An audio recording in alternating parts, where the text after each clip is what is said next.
one that gets to the story underneath the story, because that's where the good stuff lives. Welcome to Waxing Lyrical, conversations with people who know things and get things done. Here's Annette and one of her clever friends.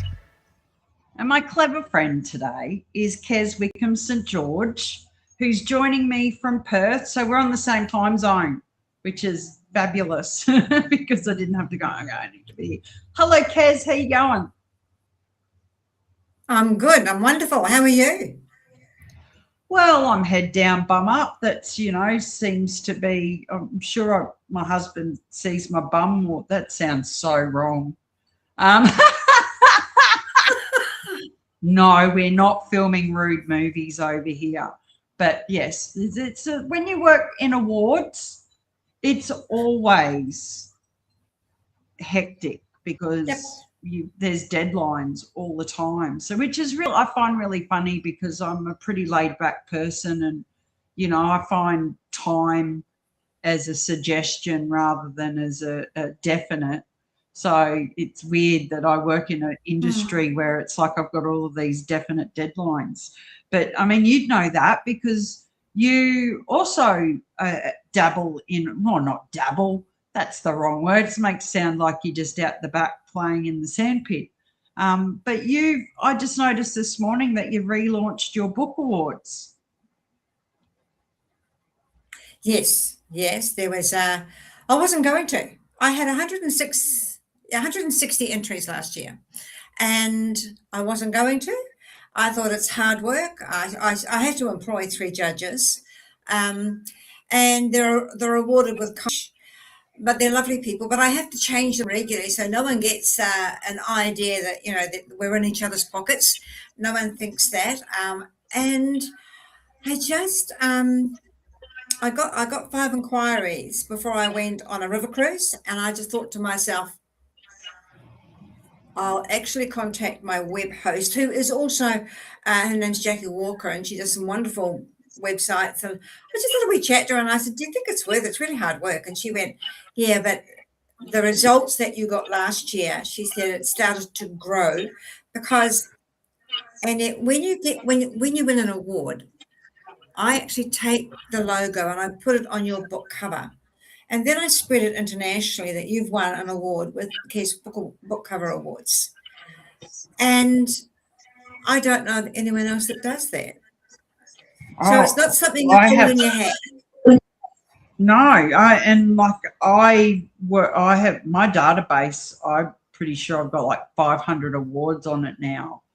And they send you templates, but you have to do all of that yourself. Like that's a huge thing. And anybody who has ever run events or run awards knows that you don't do it because you're going to buy a private island in, the South Pacific, because there's not, and you do it for free, don't you?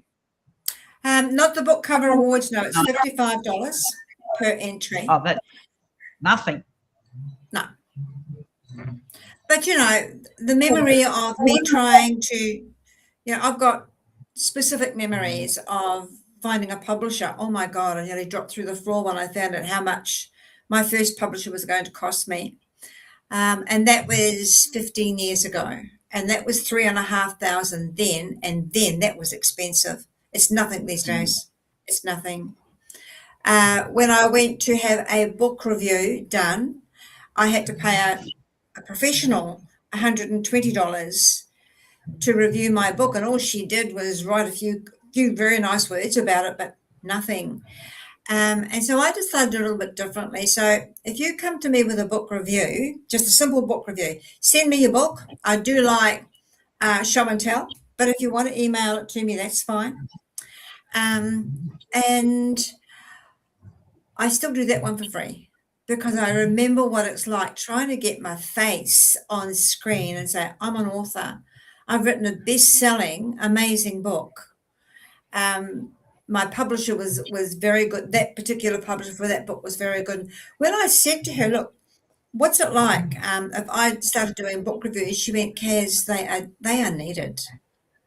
So I did it for 4 years for free, and I still do one 3-minute video for free, and I put it on 6 different platforms which are global. That's a big Wow, output. that's a huge output because you've got to read the book. So there's that's hours and hours, and then you've got to think about it.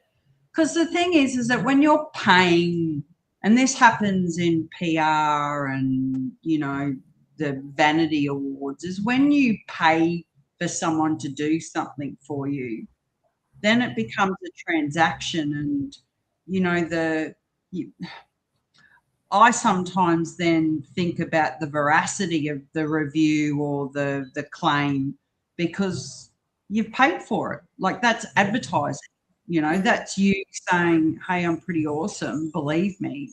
But when someone does something for free or offers that service from a genuineness, which you do, is that you're actually getting something that's really quite valuable. You're getting an insight that's not contingent on money changing hands. That's really rare. Good on you. That's fabulous. Thank you. But, you know, society doesn't look upon it like that, Annette. Society says I must pay for it, otherwise it's not valuable. Yeah. Isn't that funny? Aren't we strange? We like then doubt when someone wants to do something for you without anything in return. We're like, oh, like, what's the catch? Yeah. I know I do it. Like, you're going, oh, you know, this is weird. Are they going to like come and steal me out of my bed one night because, you know, I've sold them my soul? Yeah. Why do you do, like, you've lived a life and you've had a really eclectic career and you've worked in journalism and I mean, I know stories are your life, so you talk to a lot of people. Why do you think we place such little value on someone doing something nice for us for nothing? Because we've been trained to we don't trust. We've been trained as I would say as semi-adults when we're growing up that don't trust, because if you give that trust to that person, they could misuse it. Whereas in today's scenario, we're all out there, we're all on screen. There's no way, unless you do it privately, there is no way you can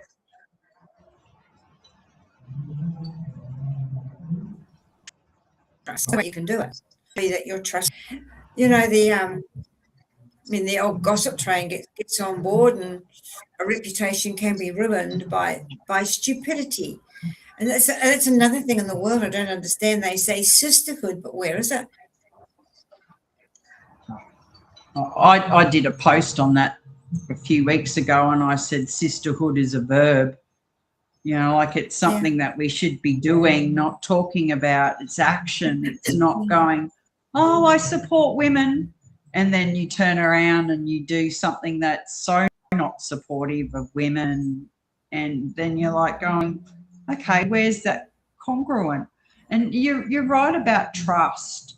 Like, you have to earn trust. But these days, trust seems to be something that is also transactional. Is, you know, like, I've been watching all of these, you know, people suddenly popping up doing videos, and 80% of them I'm like going, I don't even know why you bothered.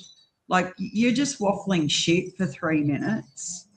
I don't see how you doing a silly dance or whatever it is that you're doing is going to build trust with your audience. Because if you're going, I'm being authentic, no, you're not, you've got a camera on, you're performing, then it almost seems like trust is this thing that we just can't quite nail down, because the definition of it keeps changing.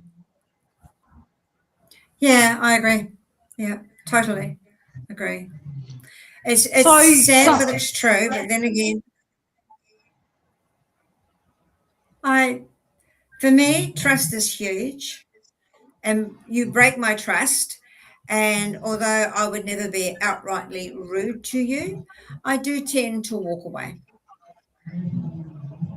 Yeah, and I think that's, you know, like, we don't have to tell everybody everything that we're thinking.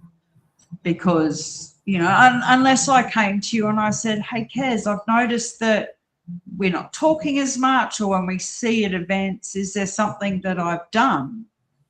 Then there's an opportunity. I always think if someone asks you what you're thinking or feeling, then you tell them, because then you can say, oh, okay, this is the reason, or whatever it is that it has happened. But yeah, I just, like, I'm confounded by how hard it is for us to win that trust. And we were talking, I said to Carolyn yesterday, who I talked to, said I really should record the pre-chat chats, because they're often just as interesting as the one that we're having now. Is that when we're part of a community, and going back to sisterhood and back to trust, is that if we're not doing the things that we need to do to build that trust. So I'm all over the place here, but you work with a lot of women. And you work with a lot of women who are over 50, like myself. And we grew up in a time where, I can still remember my mother saying children should be seen and not heard, or going home exactly. And having done well on a test. And it's like, nobody likes to show off, stop being a show pony. And we've grown up with these beliefs, which, you remember that ad with Mrs. Marsh and Colgate and the chalk? Oh, it does get in. Yeah. That stuff sneaks into our soul, and we can do all of the yeah. So I used to love that ad. I used to Mum, can you get me some ink? I want to try this at home. But when we're trying to build this trust, so many people aren't doing the things that they need to do. And I shouldn't bag those people who are doing videos, because they're having a go. And that's important. Have a go, build your confidence. When you realise that the camera's not going to bite you, and most people are only going to say nice things, or they're not going to say anything at all, then, you're pretty safe. You're in your house. No one's going to eat you. But you work with a lot of women. And how reticent are they to do what they need to do? So you'll do the book award, you do all of the collateral around it, you'll do a book review, you'll give all of that to them.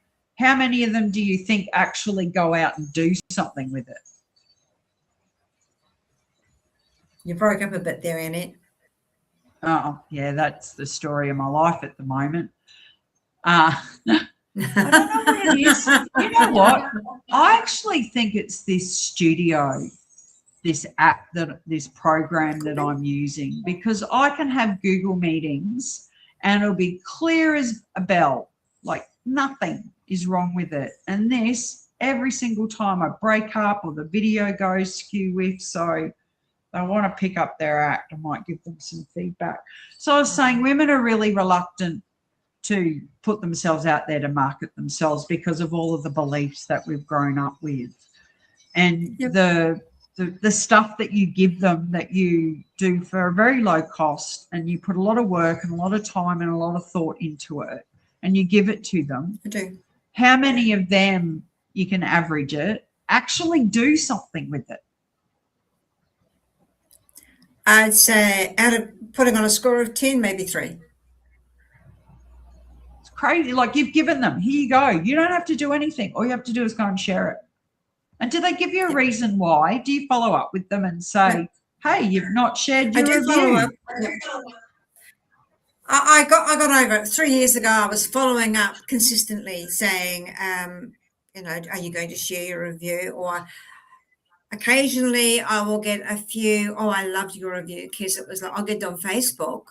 But sharing their video, I guess it's because I'm not as learned as what you are, Annette, in using digital platforms. Some people aren't as learned as me as learning and doing their digital platforms, and a lot of people I work with don't know how to use a digital platform. So therefore, sharing with them and just putting it on Facebook, that's all they know how to do. So I take that there's- role on. I think there's something in that. I've been thinking a lot about, a big part of writing awards, you were talking beforehand, is the supporting evidence that you give to the awards program and to the judges, so that if you go, I did this and this is what happened, that you can back it up with some proof that you go, I didn't just make this up in the bath last night, I actually did it. Yeah. And most of my time is either one spent chasing invoices, or two, chasing people to give me this stuff that I need to create a really good support document. And I was thinking about it the other day, and I realized what the problem is. I'm a wordsmith, and I think that giving them all of this information in writing, or whatever it is that you're sharing, you might sit and do an hour's webinar and go, this is what you need to do. But what people really need is they need to be shown how. And there's not many people showing people how to do it. We're telling them what and why, but not the how. Yeah. So I've been scripting videos, very short videos. Okay, I need your support documents. This is really important, because without this, I don't have any proof of your claims, and judges really need that. So here's what I need you to do. And I share my screen. Here's your Google Drive or Google folder that I sent you. This is the link. So what I want you to do is and I'll show them exactly what to do. And then when you're finished, send me an email and say, Annette, done. Okay, over to you. Instead of sending them this big long, because people don't read anymore, do they? Younger ones don't. No. I guess, like if I was referring to my daughter who's in her late 40s, she reads a lot. She reads books. I mean, any books I get to review, she's over here once a week. She goes through my pile of books. She went, Mum, I want to read this one. I'll take them because they're always given to me. But if I got my niece in here, she'd rather watch video things. Yeah. So, and she's only 10 years younger. So I guess it also is on, and I'm not insulting anyone here, it's on your education system. I was a reader as a child. We didn't have any other option. As a child, there was no TV. We would read books. But that book, you didn't have to stop watching the screen to go away and dream what was actually happening by the words you were reading. These days, you're so busy watching the screen. It's all done for you. You don't have to dream. Yeah. But imagine when I was a kid. When I was a kid, there was all sorts of books read to me. One of them was a religious book, and I just adored it. I really adored it. It was a big orange book with all the most beautiful animations in it and illustrations, and it was just gorgeous. And I would flick through the book, and I couldn't read. I was very young, but I knew what the animals meant. I would have been about 5, so I couldn't read adult language, but I knew from my mother reading me the book what the pictures meant, and I used to get into the picture. I used to imagine myself in a beautiful paradise with all the animals being nice and kind and patting the lion and having a sheep cuddle up to me and, tickling trout in the river and all the rest of it. And then life happened and I got older and I realized that if TV came on board, my kids were brought up with very strict rules, like you only watch TV from 5 o'clock onwards. 5 till 7 was their TV time. Then it was a meal and then bed. And as they got older, of course, that had to change. But I really do think that in today's world, it's all done for you. Why would you bother stopping to read a book when you've got it in a movie? Yeah, but we've got so many, like the book publishing industry, there's so many independent publishers have popped up. There's, programs on where you can go away and write your book. Every second day someone's popping up online saying, I'm now a published author. Yeah. Like, why are we producing all of this written content if no one's going to read it? Because there are people that do read. there Yeah. still are people that do read. Like me. And me. I've been sitting here all morning working away, and every time I walk past my bed, I look at my book and go, I'd really rather be lying on my bed reading my book. I think I read till 2 o'clock in the morning today because I couldn't put my book down. I'd fall asleep and I'd wake up and I'd pick my book back up and keep reading. And then I'd fall asleep and then I'd put my book back up and keep reading. And yeah, I look at my kids. So my kids are in their 20s. And from the moment they were conceived, both were read. Like Earl I'd be lying in bed exhausted and he'd have his hand on my belly. And Zaid, who's my eldest, he read The Hobbit, the whole Hobbit through my pregnancy, got to the end of the book. Quinn was The Lion, the Witch and the Wardrobe. Read because I said, no, you're not reading the same book to me. It's like, I want something different. And they were read too, but before every nap, I read them a book, like they had books fed to them and neither of them read. And it's like, I think I'm going to return you two and get two that actually love books. And I love books. Earl loves books and they don't read. And bringing that back around to, getting people to market their stuff is that maybe we need to change the way that we empower people to do that. And I mean, it means more work for you and I, but I always think, well, am I happy that they've won an award or they've got a great review and no one ever sees it? Because you can only push it out so far.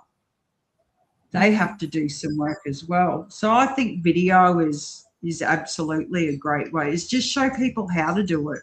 I think we've got to stop all of these webinars on this is the what and the why and start going, hey, join me today and I'll show you how to do this.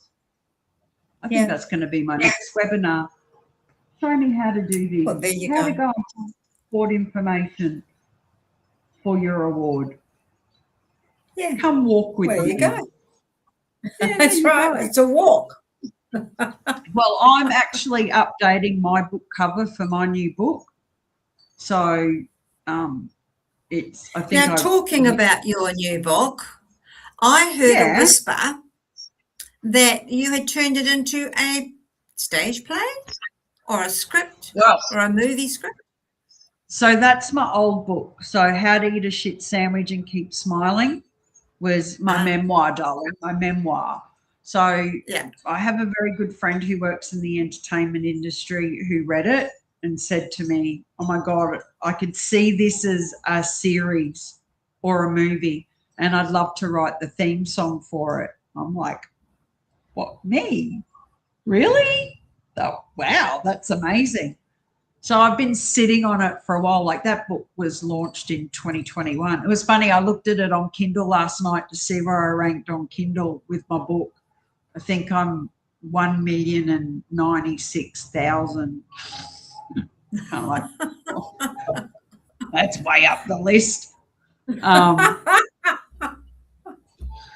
Go search for that one. Yeah. So I have been working on it. I have done, I'm up, I think, onto my 4th draft. It started off, I turned it into a 6-episode series, and then I've put it down to 4 one-hour episodes, and I'm pretty pleased with it. Now I just need someone to buy it and produce it and direct it and star in it. I'll send you some addresses I've got over here. Yeah, well, I wrote a list of who I would like to play the different characters, and I'm going to have to cross Sam Neill off that list now. It was very inconsiderate of him. He was, well, not that I could afford him, but, like I had a list of, like reach. Like if someone came to me and said, we're going to give you $10 million to make this, I might need more than that for a superstar. But, yeah, so no, but my new book's called Seen, The Psychology of Visibility. So, like, like you, I get really frustrated when you do something for someone and they win, or they get a book cover award, or they get a really great review that they don't do anything with it. And I'm like going, well, it's not laziness. I know it's not laziness, because people that we work with are really, you don't write a book if you're lazy. You know, they're hardworking, they're clever, they're creative. Why aren't they sharing it? And then I think back to my PR days and people who would go, oh, I'm not doing PR anymore, it doesn't work. I was like, well, you've only been doing it 6 weeks. Like, you might need to put a little bit more time. So I went down the rabbit hole of looking at, you know, studies and psychology and neurology and neuroscience as to, one, what encourages people to buy, because it's not logical. We think we're logical, but we're not logical. And what does it really take to build a profile or build a brand? Like, how long does it take? Because we live in a world that's instant. Like, we're just talking. People don't read because it takes too long. They'd rather get it like that, or that instant gratification or dopamine hit. So, yeah, I'm just redoing my book cover. So I think I will enter that into your book cover awards. Well, your last book cover, I actually thought, but it really didn't grab me. But the 3 judges all looked at it, and I had to, this time, I had to send it out, like, and all the book covers was in it in bulk to 3 different judges. And one decided, I have my computer open, they came in and they looked through it on my computer, and they said to me, what's that book about? And I had a peek on the screen, it was your book cover. And then, it, you know, the remarks on it, and it were amazing, just amazing. And the blurb on the back, that was also, it caught their attention. So you were the only one that's ever, and I've been doing it 4 years, that's won a platinum. Because each and every judge, we got the same numbers. Is that for my shit sandwich? No, it was for the cover with all the question marks on it and the face. Yeah. Oh, wow, that's really cool. I feel mighty chuffed. Thank you. Well, you got your book cover with the logo on it. I sent it to you. Yeah. I'm just going to refresh it a little bit. It was a little bit dark. I want to make it a bit brighter. You know, I want to change some of the symbols because there was a bit of overlap but yeah, I like that. You actually encouraged me to enter, and I went, oh God, I haven't even finished the book yet. But you encouraged me to enter because I had that concept, and that pushed me to write the back cover, because I went, oh shit, I better write something. So you see, in my writing days, the first thing I did was I would get a cover made, and then I would write the blurb, because the idea for the book is there. You get, for me, the way I work is I want to see the action of the book on the cover. So then I start tuning into the blurb of the book. And I may have the book only half written or maybe nearly finished. You know, I like to write about 60 chapters in a novel of mine. So when I see something like that appear, it just piques my interest. You know, I knew your book wasn't quite finished, but that actually doesn't matter. It's the book cover awards. It's not the inside of the book. It's not a review. It's the book cover awards. And as soon as I get that book cover in, and then it comes to judging time in November, you know, it's like I just get really excited for the authors, because they don't know. They're sort of, didn't I? And it's just like getting something from any other award system, except you get your book cover sent to you with the logo of Kex Book Awards and what category you won.